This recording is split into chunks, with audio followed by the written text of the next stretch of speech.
My dear brothers and sisters in Jesus, it has been a while since I last addressed you via this medium.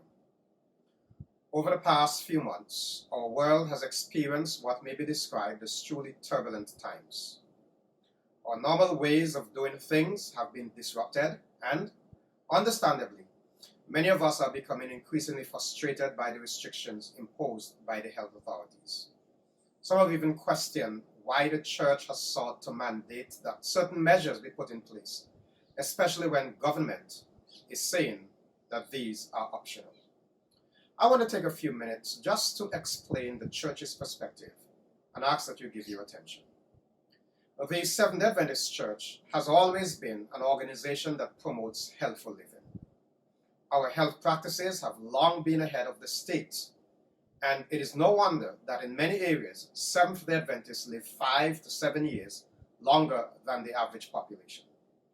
Some of you may well know that during the Great Spanish Flu of 1918, Seventh-day Adventist institutions were able to avert significant deaths because, unlike many others, they maintained very strict health protocols.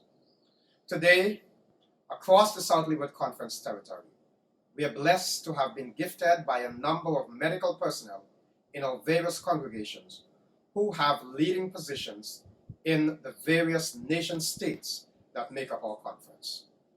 We thank God for them and see wisdom in utilizing the rich resource and knowledge base that God has blessed them with.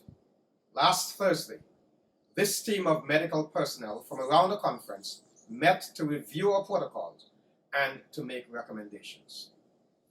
These are experts in their positions, and many of them, I remind us, influence policy decisions in the health ministries of the various territories.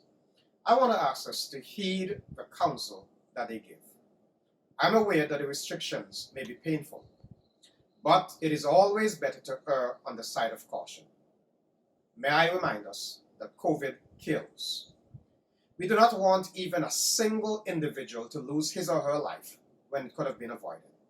Thus, we ask that the simple measures of mask wearing, hand washing, temperature checks, and social distancing be allowed to continue, irrespective of whether your government requires it or not.